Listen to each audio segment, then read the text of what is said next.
안녕하세요. 오늘의 데일리 뉴스레터에 오신 것을 환영합니다. 1. 한국은 아프리카 광산을 헐값에 산다. 2. 한국 기업이 최고의 사업 파트너입니다. 3. 미국은 최근 국가 비상사태를 선포했다. 한번 진실을 알아봅시다. 한국이 말 그대로 초대박이 났습니다. 한국이 무심코 헐값에 사들인 아프리카 광산들. 이 광산에는 금도 없고 다이아몬드도 없고 그렇다고 해서 은이나 동, 구리도 없었습니다. 아무도 탐내지 않았죠? 그런데 여기서 예상치 못한 초대박 잭팟이 터졌습니다. 이에 그동안 한국의 뒤통수를 쳤던 미국과 리튬을 무기로 한국에 보복을 해왔던 중국이 비상사태에 빠져버렸는데요. 지금부터 이 놀라운 내용 최고 수익률에서 여러분들에게 전해드리겠습니다. 곧 한국의 1위 기업이 바뀐다. 근거 없는 소리가 아니었습니다. 지난 수십 년 동안 한국의 1위 자리를 지켜온 삼성전자. 그런데 앞으로 몇 년 뒤에 1위 기업이 더 이상 삼성전자가 아니라 LG가 된다고 발표한 전문가들이 쏟아져 나오기 시작했습니다. 이는 바로 전기차 시장이 2030년이면 무려 3,500조 원 규모로 급성장할 것이기 때문이었습니다. 그리고 놀랍게도 지금까지 단 한 번도 보지 못한 3,500조 원이라는 엄청난 규모의 전기차 시장에서 한국의 현대차와 기아차가 시장을 주도할 것이라는 놀라운 전망도 나왔습니다. 18일 글로벌 시장조사업체 리포트링커가 발표한 세계 전기차 산업 동향 보고서에 따르면 오는 2030년 글로벌 전기차 시장 규모는 2조 7천억 달러 약 3,508조 원에 이를 전망입니다. 이는 지난해 예상 시장 규모인 5,438억 달러 약 706조보다 무려 5배나 성장한 규모인데요. 전기차 시장 발전 대표적 요인으론 신종 코로나 바이러스 감염증 코로나19 여파에 따른 교통 문화와 기후 변화를 예로 들었습니다. 전 세계적으로 감염병에 대한 경각심이 심화되면서 대중교통을 꺼리는 분위기가 만들어진 가운데 기후변화의 심각성까지 대두되면서 전기차에 대한 관심이 급증하고 있다는 설명입니다. 글로벌 전기차 시장 발전을 주도한 업체도 공개했습니다. 총 594개 기업을 검토해 17개로 추순했습니다. 현대차 기아를 비롯해 엑셀그룹 알타모터스, BMW, 바이디, 콘티넨탈 포드, 제너럴모터스, 마힌드라 일렉트릭 모빌리티, 닛산 테라, 테슬라, 토요타, V모토, 폭스바겐, 볼보 등이 꼽혔는데 이 중에서 현대차와 기아차의 역할이 가장 주목된다는 놀라운 소식이 전해졌습니다. 압도적으로 화려하고 세련된 디자인뿐만 아니라 세계 최고 성능의 배터리와 실내까지 갖추면서 미국뿐만 아니라 유럽 등 전 세계 자동차 전문 매체로부터 세계 1위라는 수식어를 받으며 테슬라마저 꺾는 놀라움을 보여주고 있습니다. K 배터리는 더 강력합니다. 전기차 배터리 기술력 세계 2위, 3위가 바로 한국의 LG에너지솔루션, 삼성 SDI, 그리고 SK온이고 이들의 수주잔고, 즉 이 세 개의 한국 배터리 회사가 앞으로 전 세계 자동차 회사에 공급할 규모가 이미 1,000조 원을 돌파한 것으로 전해지면서 신드롬을 일으키고 있습니다. SNE서치는 앞으로 추가 주문이 한 건도 없더라도 한국의 배터리 3사는 2030년까지 공장을 100%로 가동할 수 있다는 놀라운 소식을 전했습니다. 지구 역사상 이렇게 강력했던 적은 없습니다. 자, 그런데 미국은 이렇게 3,500조 원이라는 천문학적 규모의 전기차 시장을 한국이 독식하게 될 것이 아니고 왔는지 인플레이션법을 만들어 현대차의 뒤통수를 치고 배터리도 세부 조항을 여러 추가해 한국산 배터리가 미국 시장을 독식하지 못하도록 충격적인 방법으로 깎아내리려 하고 있습니다. 중국은 한술 더 뜹니다. 배터리의 핵심 재료인 리튬? 이 리튬을 통제하여 한국에 보복 조치를 가하려 하고 있습니다. 중국은 전 세계 리튬 광산을 싹쓸이하여 한국이 배터리 최강국이 되지 못하도록 한국으로의 수출을 통제하려 하는 충격적인 계획을 만들었습니다. 중국이 2025년까지 세계 리튬 생산의 3분의 1을 통제하게 될 것이라고 블룸버그 통신이 14일 보도했습니다. 스위스 투자은 AIB UBS 그룹은 보고서를 통해 중국 기업들이 자국과 외국의 광산에서 지난해 19만 4천 톤의 리튬을 생산했으며 2025년까지 생산량을 70만 5천 톤으로 늘릴 것이라면서 이같이 관측했습니다. 리튬뿐만이 아닙니다. 중국은 전 세계 핵심 광물을 거의 장악하다시피 한 상태입니다. 배터리 양극재에 쓰이는 리튬과 코발트의 경우 중국 재련 의존도가 60% 안팎일 정도로 높습니다. 특히 전기차 성능을 결정하는 양극재 핵심 소재 니켈, 코발트, 알루미늄, 애시의 전구체의 중국산 비중은 99.99%나 됩니다. 중국을 거치지 않고서는 광물 확보가 사실상 불가능한 셈입니다. 이는 중국이 2000년대 초부터 천연자원 매장량이 풍부한 중남미와 아프리카를 집중 공략한 데 따른 결과입니다. 중국 개발은행 수출입은행은 매년 최대 90억 달러씩을 이들 지역에 대한 자원 개발에 투자했고 이를 통해 핵심 광물을 싹쓸이하고 있습니다. 중국 최대 전기차 업체인 바이기는 현재 아프리카 리튬 광산 6곳 인수를 추진 중인 것으로 알려졌습니다. 중국이 지난달 아프리카 17개국의 채무 23건을 면제한 것도 이들이 중국의 빚을 갚지 않는 대신 중국이 아프리카 광산 개발권을 99년간 독점하는 충격적인 계약을 체결했기 때문입니다. 충격적이죠. 자, 그런데 결국 아프리카 국가들이 대반전을 만들어냈습니다. 중국과 했던 계약들을 모두 취소하고 한국의 세계 최대 규모의 광산들을 모두 줄 수 있다는 파격적인 발표를 한 것인데요. 한국은 초대박이 나버렸습니다. 아프리카는 2차 전지 소재가 풍부한 곳입니다. 코발트는 DR 콩고가 전체 매장량의 약 56%인 350만 톤을 보유하고 있고 망간은 남아프리카 공화국과 가봉이 전세계 매장량의 약 40%를 차지하고 있습니다. 또 니켈은 전세계 매장량의 약 10%를 차지하고 있는데 남아공과 마다가스카르가 주요 생산국이며 리튬은 짐바브웨가 현재 세계 5위 생산국입니다. 흑연은 모잠비크, 탄자니아를 중심으로 전세계 매장량의 약 20%를 차지하고 있습니다. 이처럼 아프리카에는 2차 전지 소재가 풍부하지만 인프라가 부족한 것은 물론 행정의 불투명, 파이낸싱 확보의 어려움 등으로 사업 환경이 열악한 상황입니다. 보츠와나, 남아공 등 일부 국가를 제외하고 대부분의 아프리카 자원 부국들의 부패 지수와 사업 용이성 지수는 세계 최하위권을 면치 못하고 있습니다. 자, 그런데 아프리카 국가들이 대반전을 만들어냈습니다. 돈 몇 푼 빌려준 뒤 자신들의 항구 점유권 99년과 광산 독점 개발권 99년을 가져가 버리는 중국의 만행에 결국 아프리카 시민들이 폭발한 것입니다. 사모아 공화국은 이미 중국 관련 사업 부채가 대외부채 절반에 육박하자 사모아 첫 여성 총리는 1대1로 사업을 전면 보류한다라는 충격적인 발표를 한 뒤 한국의 2차 전지 소재 관련 광산 개발권을 한국에 전부 줄 수 있다는 파격적인 소식을 전했고 스리랑카도 중국 국영기업의 개발권을 넘겼다가 대규모 반정부 시위가 일어나면서 스리랑카 대통령은 몰디브로 도망갔습니다. 이후 새로운 스리랑카 정부는 중국 대신 한국의 광산 개발권을 팔 수 있다는 놀라운 소식을 전했습니다. 몰디브도 마찬가지입니다. 중국의 1대1로 사업으로 진 빚이 나라 전체 GDP를 넘어서 버리자 국가부도 사퇴를 선언한 뒤 중국이 아닌 한국과 손을 잡아야 한다는 현지 언론들의 보도가 쏟아져 나오기 시작했습니다. 아프리카국들이 이렇게 놀라울 정도로 한국에 호의적인 이유는 한국은 그동안 중국과는 달리 아프리카 국가들을 마음으로 도와주었습니다. 진심이 통한 것이죠. 아무런 대가도 없이 아프리카에 병원과 학교를 세워 아프리카 시민들의 기본적인 삶을 보장해 주었고 식량이 부족해 하루에도 수많은 이들이 목숨을 잃고 있는 아프리카에 한국산 쌀을 개량해 아프리카 기후에서 최적화된 쌀을 개발하는 데 성공했고 결국 아프리카에서 한국산 쌀이 넘쳐나도록 만들어 주었습니다. 한국 덕분에 앞으로 몇 년 뒤면 아프리카에서 밥이 없어서 굶어 죽는 이는 없어지게 되는 것은 물론이고 이제는 아프리카에서 다른 나라로 쌀을 수출하여 부유한 국가로 거듭날 수 있는 기적이 만들어질 전망입니다. 이 때문에 기적을 만들어준 한국의 아프리카 국가들이 보답을 하겠다며 현재 이렇게 중국과의 광산개발 독점권 계약을 파기해버린 뒤 한국에 몰아주는 놀라운 상황이 만들어지고 있는데요. 한국의 대박 행진은 아프리카에서만 일어나고 있는 것이 아닙니다. 아르헨티나 옹브레 무에르토 리튬 여무지하에서 뽑아올린 염수를 저장해둔 호수. 원래는 이곳을 중국이 비싼 값을 쳐주겠다며 아르헨티나로부터 사들이려 했습니다. 염호의 면적은 25,500헥타르로 서울 면적의 3분의 1에 달하는 엄청난 규모입니다. 그런데 한국의 포스코가 결국 이곳을 중국보다 더 비싸게 돈을 지불하고 사는 파격적인 결단을 내렸죠. 자, 그런데 포스코가 이곳을 인수한 뒤 추가 탐사를 해보니 원래 추정 매장량보다 무려 6배가 많은 리튬이 매장되어 있었습니다. 염호는 소금호수라는 명칭과 달리 지하에 리튬을 함유한 염수가 매장되어 있는 곳입니다. 수백 m 깊이로 구멍을 뚫어 뽑아올린 지하 염수를 사용합니다.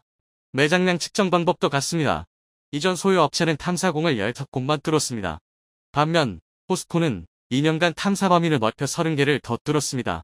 300에서 400m 깊이까지만 뚫은 긴 업체와 달리 포스코는 600m까지 파내려갔습니다. 그 결과 추정 매장량은 220만 톤에서 1350만 톤으로 늘었습니다. 초대박이 난 것이죠. 호주에서도 잭팟이 터졌습니다. 세계 최대 규모의 리튬 광산이 모여있는 호주가 한국의 리튬 광산 개발권을 쥐어주며 동맹관계를 과시했습니다. 호주는 최근 수년 동안 한국산 탱크부터 시작해 자주포 등 한국산 무기로 자국 군대를 도배시키는 파격적인 결단을 내리더니 이번에는 미래 산업의 쌀로 불리는 리튬마저 한국에 몰아주기로 하는 파격적인 결단을 내렸습니다. 호주 정부는 한국 기업들은 최고의 비즈니스 파트너라며 한국과 사업을 함께하면 막대한 돈을 벌 수 있을 뿐만 아니라 주변 환경도 완벽하게 보존되어 이보다 더 좋을 순 없다고 극찬을 아끼지 않았습니다. 최근 미국이 긴급으로 국가 비상사태를 선포했습니다. 한국이 말도 안 되는 일을 해내면서 그동안 미국이 굳게 쥐고 있었던 에너지 패권이 한순간에 흔들려버렸기 때문인데요. 놀랍게도 한국이 그것도 기름 한 방울 나오지 않는 한반도에서 세계에서 가장 싼 기름을 초대규모 생산하기 시작했습니다. 이를 위해 한국이 공개한 엄청난 기술에 전 세계 언론들은 입을 다물지 못하겠다라며 난리가 나버렸는데요. 지금부터 이 놀라운 내용 최고 수익률에서 여러분들에게 전해드리겠습니다. 조지 W. 부시 전 미국 대통령이 폭탄 발표를 했습니다. 누구도 예상 못한 그가 갑자기 한미 친선 비영리단체인 코리아 소사이어티의 연례만처에 깜짝 참석해 바이든을 향해 폭탄 발표를 했습니다. 2001년부터 2009년까지 제43대 미국 대통령을 지낸 조지 W. 부시는 놀랍게도 현재 미국에서 가장 막강한 파워를 지니고 있습니다. 사생활이 매우 깨끗하고 주변 사람들의 매우 친절할 뿐만 아니라 인간적인 매력이 넘치는 것으로 알려진 조지 부시. 실제로 그가 미국 대통령이던 당시 경북 안동시의 풍산고등학교를 방문하여 연설했는데 당시 풍산고등학생의 말에 따르면 경호원도 뒤로 물리고 학생들의 악수를 받아주었다고 합니다. 또한 2016년 공화당 경선에서 돌풍을 일으킨 도널드 트럼프나 그의 지지자들에 비하면 인종이나 종교 문제에 대해 훨씬 관용적인 모습을 보였는데요. 이렇게 모든 유색인종을 아우르는 모습과 주변 사람들의 매우 친절했던 덕분에 현재까지도 조지 부시는 공화당 내 권력 서열 상위 10명을 모두 자신의 편에 두고 가장 막강한 파워를 지니고 있습니다. 이 때문에 조지 W. 부시의 말 한마디에 미국 언론들 뿐만 아니라 전 세계 언론들이 대대적으로 보도하고 있는데요. 놀랍게도 그가 최근 한국을 대신해 한국의 뒤통수를 친 바이든에 폭탄 발표를 했습니다. 그는 바이든이 저지른 한국 차별 정책이 얼마나 어리석은 짓인지를 강조하기 위해 한미 관계의 중요성에 대해 역설하며 미국 국민은 한국이 미국의 훌륭한 교역 상대라는 것을 정확하게 이해할 필요가 있다라고 외쳤습니다. 조지 W. 부시는 자신이 대통령이었던 시절 한국과 미국이 최초로 FTA를 체결했다며 자신은 한국이 미국에 얼마나 중요한 존재인지 너무나 잘 알고 있다고 전했습니다. 유력한 차기 미국 대통령 후보이자 한국 사위로 불리는 호건도 바이든의 한국 전기차도 미국 정부가 한 대당 1,000만 원씩의 혜택을 똑같이 주어야 한다. 라는 내용의 촉구 서한을 보냈다며 아시아의 가장 강력한 동맹국에서 정재계 지도자들이 반복해서 우려를 전해왔다라며 이를 전하기 위해 편지를 쓴다라고 전했습니다. 그는 이라에 대해 바이든 정부가 전임 도널드 트럼프 전 대통령이 선호한 무역 정책을 밀어붙인다는 점에서 걱정이 앞선다라며 이런 정책은 미국의 일자리를 위협하고 궁극적으로는 미국 내 소비자 물가를 밀어올릴 수 있다라고 지적했습니다. 호건은 서한에서 한국의 현대차를 사례로 들며 현대차는 5월 미국 생산시설에 55억 달러, 약 7조 6천억 원 이상을 투자하겠다고 발표했는데도 이라의 세금 공제 대상에서 제외된다라며 이라로 인해 미국에 대한 외국 기업의 직접 투자가 지연되거나 이탈할 위험이 있다라며 이라의 부작용을 강조했습니다. 그는 자동차 및 부품 시장의 가격 경쟁에서 한국 등 주요 제조사를 배제하면 미국인들의 구매 가격이 치솟을 것이라며 상당수 가정은 전기차에 접근할 수 없게 되고 탄소 배출 감축 목표도 달성이 지연될 것이라고 지적했습니다. 이렇게 유력한 차기 미국 대통령 후보에 이어 미국 내 사실상 권력 서열 1위라 불리는 조지 W. 부시까지 적극적으로 나서 한국의 뒤통수를 친 바이든을 공격하고 있는 이유는 그만큼 한국이 너무나 막강해지고 있기 때문입니다. 실제로 최근에는 한국이 전 세계 에너지 패권을 완전히 뒤흔들 만한 엄청난 기술을 공개하면서 난리가 나버렸는데요. 미국이 사우디를 제치고 세계 1위 산유국으로 등극한 것은 불과 10년 전부터입니다. 10년 전만 하더라도 사우디와 러시아가 미국보다 압도적으로 많은 양의 석유를 생산하여 전 세계 에너지 패권을 쥐고 있었는데요.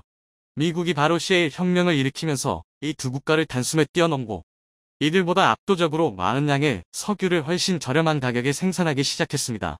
셰일가스와 셰일 원유는 바다 및 진흙이 퇴적돼 굳어진 암석층, 다시 말해 혈암층 셰일세일에 들어있는 천연가스와 원유를 말하는데요. 넓은 지역에 얇게 퍼져 있어서 과거에는 추출하기가 힘들었고 생산성에 맞지 않았습니다.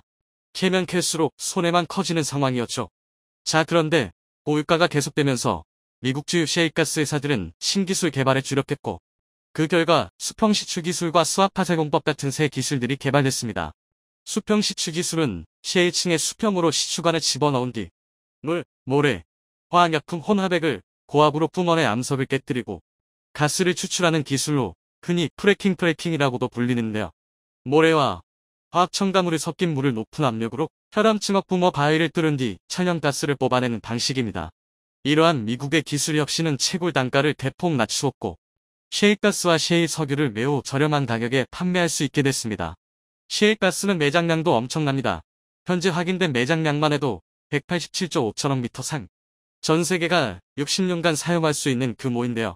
채굴 기술의 발전에 따라 더 늘어날 수도 있는 것으로 알려졌습니다. 이렇게 전 세계 에너지 패권을 완전히 휘어잡으며 지난 수십 년 동안 세계 최강국으로 군림하던 미국. 하지만 최근 한국이 미국의 최강국 지위를 완전히 뒤흔들어 놓았습니다.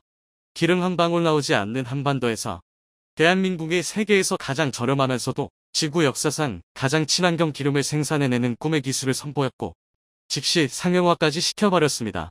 이에 전 세계 언론들은 한국에서 기름이 난다니 전 세계가 한국에 러브콜을 보내고 있다라며 대대적으로 보도하기 시작했는데요. 해외한 주요 외신은 한국이 버려진 플라스틱에서 석유를 생산해내는 궁극의 기술을 성공시켰다. 기적이 일어났다라고 극찬했습니다. 네, 그렇습니다. 기름 한 방울 매장되어 있지 않은 한반도에서 한국이 석유를 생산한 방법은 바로 버려진 비닐과 플라스틱을 활용한 것이었습니다. 전 세계 어느 국가도 상상조차 하지 못한 방법인데요. 기름에서 비닐을 뽑아내는 과정을 거꾸로 돌리는 셈인데, 기체로 변한 기름을 식히면 중질유와 경질유를 얻을 수 있습니다. SK이노베이션은 지난해부터 일부 정유석 유화학 공정에 플라스틱과 비닐에서 얻어진 원유를 원료 투입하기 시작했고, 현대오일뱅크는 국내 정유사 최초로 이렇게 만들어진 열분해유 국제 친환경 제품 인증을 취득하며 세계 시장 진출을 준비하고 있습니다. 노윤산 현대오일뱅크 정책지원팀 책임 매니저는 지난해 폐플라스틱 열분해유를 공정 원료로 사용할 수 있도록 규제 샌드박스를 신청해 실증을 위한 규제 특례를 받았습니다.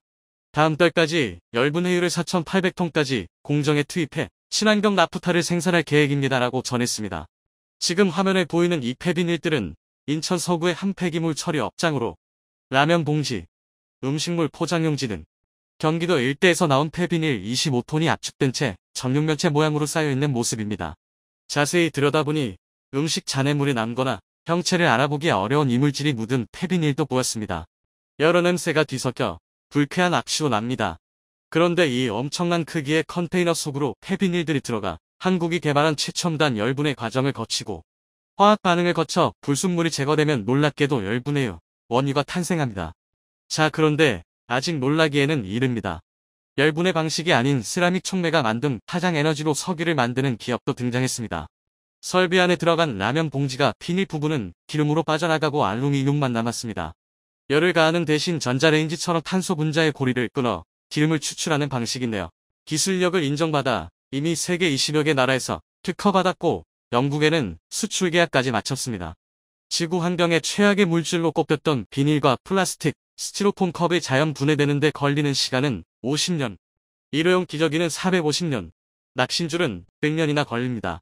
자, 그런데 한국이 전 세계에 있는 모든 플라스틱을 지구 역사상 가장 친환경적인 석유 생산 원료로 모두 분해시켜버릴 것이라는 소식에 전 세계가 열광하고 있습니다.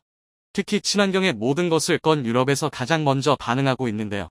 생산 과정에서 아무런 환경유해 물질조차 배출되지 않는 데다가 하루에 수백 톤의 폐플라스틱과 비닐을 원유로 재탄생시킬 수 있습니다. 게다가 더 놀라운 것은 미국의 셰일 원유보다 더 저렴한 가격에 생산할 수 있다는 것입니다. 이에 영국을 시작으로 독일, 프랑스 등이 한국에 러브콜을 보내고 있고, 영국은 이미 계약에 서명까지 마친 것으로 전해졌습니다. 이 속도대로라면 지난 수십 년 동안 미국이 거머쥔 세계 에너지 패권을 한국에 넘겨줄 날이 머지 않았습니다. 오늘도 감사합니다. 최고로 멋진 하루 보내시길 바랄게요. 한국이 개발도상국의 딱지를 떼고 선진국으로 올라선 4개월 뒤 직선거리로 10,000km를 넘는 거리를 단숨에 날아와 거제도에 도착한 아프리카 대통령이 있었습니다. 대통령이라는 지위가 그리 한가한 자리가 아님에도 모든 일정 다 제치고 한국으로 날아온 그는 자국이 가진 가장 확실한 재산인 천연가스 대부분을 한국에게 맡기겠다고 약속했습니다. 무슨 일이 있었던 것일까요? 전 세계가 올림픽 준비로 여념없던 지난 2021년 7월, 한국에게는 역사의 길이 남을 기쁜 소식이 전해졌습니다. 1964년부터 한국 뒤에 따라다니던 개발도상국이라는 딱지를 떼고 당당히 선진국으로 올라섰기 때문입니다. 1964년 개발도상국의 산업화와 국제무역을 지원하기 위해 설치된 유엔무역개발회의 잉크타드는 개독 지원을 위해 설립됐기 때문에 당연히 어느 국가가 개발도상국인지 어느 국가가 선진국인지를 분류해뒀습니다. 경제 규모 및 위치 등을 고려해 아시아 아프리카는 주로 개도국이 포함된 그룹 A 99개국과 선진국 그룹 B 31개국, 중남미 국가가 포함된 그룹 C 33개국, 러시아 및 동부권 그룹 D 25개까지 4개 그룹으로 분류했습니다. 한국은 잉크타드가 설립된 1964년 이래 지금까지 A그룹에 속해 있었는데 7월 2일 스위스 제네바에서 열린 회의에서 한국은 만장일치로 B그룹으로 변경됐습니다. 사실 한국은 1990년대 후반부터 선진국을 분류하는 각종 통계치에서 선진국 반열에 올라있기는 했지만 유엔무역개발회의가 설립된 이래 개도국이 선진국 그룹으로 올라선 것은 역사상 처음입니다. 한국이 이렇게 개발도상국이라는 꼬리표를 떼어낸 것처럼 전 세계 수많은 국가가 한국을 롤모델로 삼아 같은 전철을 밟고 싶어합니다. 그리고 그중 아주 적극적으로 한국에 도움을 요청한 아프리카 국가가 있습니다. 한국이 선진국 그룹으로 올라서고 4개월 뒤 직선거리로 10,000km를 넘는 거리를 단숨에 날아와 거제도에 도착한 아프리카 대통령이 있었습니다.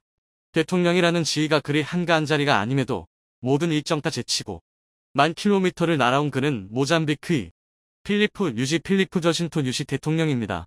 바쁜 일정 전부 미루고 아내와 함께 거제로 날아온 이유는 간단합니다. 바로 삼성중공업이 건조한 코럴 설풀풀 플로팅 리케파이드 내추럴 가스선. 도대체 어떤 선박이길래 일국의 대통령을 지방도시까지 불러들인 것일까요? 왜냐면 이날 삼성중공업이 건조에 출항시킨 선박은 부유식 해양 액화천연가스 플랜트로 불리는 FLNG선으로 이는 전 세계의 단 4대뿐입니다. 그리고 건조 즉시 모잠비크로 출항해 모잠비크 제4해상 광구에서 작년 6월부터 가스 생산을 시작했죠.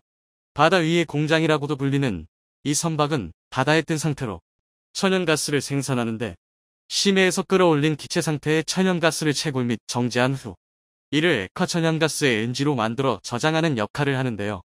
여기서 FLNG에 정박한 수송선에 LNG를 옮겨 싣는 임무까지 맡게 되죠. 그러니까 이름은 선박이지만 사실상 바다 위에 떠있는 공장이라고 보면 됩니다. 현재 전 세계에서는 총 4대의 FLNG선이 가스를 생산하고 있는데 4대를 전부 한국 조선업체가 건조했습니다. 2011년 로열 더치 쉘이 발주한 세계 최대 규모의 프렐류드 FLNG, 2015년 말레이시아 국영 에너지 기업 페트로나스가 발주한 페트로나스 부하 FLNG, 그리고 모잠비크에서 가스를 생산 중인 코랄술 FLNG는 2017년 이탈리아 에너지 기업 ENI가 발주한 선박으로 이 세 척을 전부 삼성중공업이 건조했습니다. 그리고 대우조선해양은 지난 2012년 말레이시아의 페트로나스로부터 FLNG 한 척을 수주해 말레이시아 해상가스전에서 LNG를 생산하고 있습니다. 그러니까 우리나라 조선업체가 전 세계에 존재하는 모든 FLNG를 건조한 겁니다. 보통 FLNG선은 그 크기가 어마어마한데 현재 전 세계에서 가장 큰 프렐류드 FLNG의 경우 축구장 4개를 붙인 것보다 더 큰 488m 혹은 74m에 달합니다. 연면적 430만 미터이는 휴양도시 모나코 면적 195만 미터의 2배 이상에 달하는, 그러니까 모나코보다 2배 큰 선박이 바다 위에 떠 있는 겁니다. 여기에 발전기, 액화설비, LNG 수송선 하역장까지 갖춰야 하기 때문에 웬만한 기술력으로는 도전할 수도 없는 최첨단 선박이죠. 그런데 좀 의아한 점이 있습니다. 모잠비크는 잘 알려지지도 않은 아프리카 국가이고 1인당 GDP가 $500 2021년 기준과 채 되지 않는 세계 최빈국 중 하나입니다. 그런데 삼성중공업에게 3조 원에 육박하는 비용을 투자해 선박을 발주했다는 것도 의문이고 도대체 왜 이렇게 큰 돈을 투자해서 FLNG선을 샀느냐는 점도 의문입니다. 사실 아프리카의 많은 국가는 여전히 개도국입니다. 면적이나 인구수에 있어서 전혀 아쉬울 것 없는 대륙이지만 많은 국가는 여전히 이 꼬리표를 달고 있죠. 모든 것을 녹일 듯한 뜨거운 기후와 생명이 자랄 수 없는 사막, 여기에 독재자들로 인한 끊임없는 내전은 가난한 아프리카를 더 가난하게 만들었죠. 하지만 가난한 대륙 아프리카 아래에는 신의 은총이라 불러도 좋을 만큼 양질의 지하 자원이 매장되어 있습니다. 특히 오늘의 주인공 모잠비크는 천연가스 매장량이 어마합니다. 확인된 매장량이 170조 큐빅피트치로 세계 12위 수준이고, 천연가스 생산이 본격화되는 2025년이면 세계 2위 천연가스 생산국이 될 연연이니까요. 일례로 전 세계가 16년가량 소비할 수 있는 막대한 양의 천연가스가 2000년대 중반 북동부에서 발견되기도 했습니다. 아프리카 대륙 남동부에서 인도양을 끌어안은 모잠비크는 1970년대까지 해상에 천연가스가 매장됐을 것이라는 추측만 난무했습니다. 그러다 1970년 아예 탐사를 실시하기로 결정했는데 추측만 난무한 상태로 30년의 허송세월했습니다. 그러다 2004년에 아주 미미한 양의 천연가스만 발견됐고 남아프리카 공화국 사솔의 개발 사업을 맡겼습니다. 하지만 남아공의 기술력을 믿을 수 없었던 전 세계 유수의 기업들이 모잠비크를 직접 탐사하겠다고 나섰는데 미국의 에너다코와 나다르코가 전면에 등장했죠. 그리고 2011년 북동부 해상 지역에서 본격 탐사에 나서 그의 21세기 최대 규모의 가스전을 찾아냈습니다. 6개 광구를 탐사한 에너다코는 제1광구와 제4광구에서 어마어마한 양의 천연가스를 찾아냈는데 한국가스공사가 지분 10%를 취득했습니다. 그런데 모잠비크에서 본격적으로 가스가 생산되면 가장 큰 혜택을 보는 국가는 단연 한국입니다. 이미 10%의 지분을 확보하면서 당장 공급이 가능한 LNG를 확보한 것도 훌륭하지만 무엇보다 LNG 운송을 위한 LNG선 발주가 이어질 예정이기 때문입니다. 삼성중공업이 모잠비크로 보낸 FLNG선은 제4광구에서 천연가스 채굴을 위해 발주된 선박이었는데 이는 끝이 아니라 시작입니다. 왜냐면 금세기 최대 규모의 천연가스가 발견된 만큼 채굴과 동시에 이를 전 세계 곳곳으로 운송해야 하는데 이 LNG 운반선 시장을 한국 조선업체들이 독점하고 있기 때문이죠. 아마 모르긴 몰라도 모잠비크 프로젝트에서 발주될 선박의 90% 이상은 한국 기업이 수주할 겁니다. 조선업 전문 분석기관 클락슨 리서치는 모잠비크 프로젝트가 이상 없이 진행될 경우 최대 40척의 LNG선이 필요할 것으로 내다봤는데 이미 2020년 현대상호중공업이 9척, 삼성중공업이 7척에 대한 건조의 향서 LOI를 체결했습니다. 다만 프로젝트 추진을 맡은 프랑스의 토탈이 내전에 의한 무장반군의 습격으로 불가항력을 선언하며 물러서면서 최종 계약에는 이르지 못했지만 사태가 안정되면서 올 상반기 최종 계약이 확정될 것으로 보입니다. 그리고 현재 중국이나 일본 등 LNG 선박을 만들 수 있는 국가가 몇 있기는 하지만 워낙에 건조 능력이 떨어지는 관계로 한국 조선업체들이 이후 추가로 발주될 23척을 전부 수주할 것으로 보이는데요. 그런데 모잠비크에서 비단 LNG선 수주에서 그치는 것은 아닙니다. 왜냐면 대우건설이 5천억 원 규모의 부대 설비 조성공사까지 수주했기 때문입니다. 대우건설은 모잠비크 최북단 팔마 지역 산업단지에서 연산 640만 톤 규모의 LNG 에콰트레인 2기 부대 설비를 조성하는 공사를 수주했는데 그중 이중 철골, 기계, 배관, 전기 개장 등 핵심 공정 분야를 시공하게 되는데요. 천연가스는 기체 상태로 존재하는데 이를 그대로 배에 실어 이동하게 되면 경제성이 너무 떨어집니다. 그래서 천연가스를 영하 161도에서 냉각해 액화시킨 것이 LNG입니다. 천연가스를 액화시키면 부피를 600 수준으로 줄일 수 있어 문반야 저장이 훨씬 수월해지죠. 그런데 천연가스를 액화시키는 LNG 에커플랜트 분야에서 대우건설은 독보적인 기술력을 가지고 있습니다. 이미 전 세계에서 가동 중인 90여 기 중 10기를 시공했을 만큼 경험과 능력 모두 출중한데요. 이미 2020년 5월 2조 원 규모의 나이지리아 프로젝트를 수주하면서 전 세계 유수의 건설사들이 독점한 분야를 잠식해가고 있고 인도네시아, 베트남, 싱가폴, 홍콩 등에서도 수주에 성공하면서 그 명성을 높였는데요. 필리프 뉴지 모잠비크 대통령이 거제도를 방문했을 당시 그는 의미심장한 말을 남겼습니다. 당시 문재인 전 대통령과 오찬 자리에서 뉴지 대통령은 이후 이번과 동일한 FLNG선 1기를 추가로 발주할 계획인데 한국과 협력하고 싶다며 만약 오늘 출항한 코랄 술호가 안정적으로 조업을 하려면 안전 확보를 위해 해상경비선 3척의 배치가 필요하다. 이에 대해서도 한국의 군함을 고려하고 있다고 언급했죠. 아마 없는 돈 끌어모아 한국산 군함을 구매한다는 언지를 준 것으로 보입니다. 금세계 최대 규모의 천연가스전을 가진 모잠비크가 건설, 채굴, 수송, 경비까지 전부 한국에게 몰아주려는 것일까요?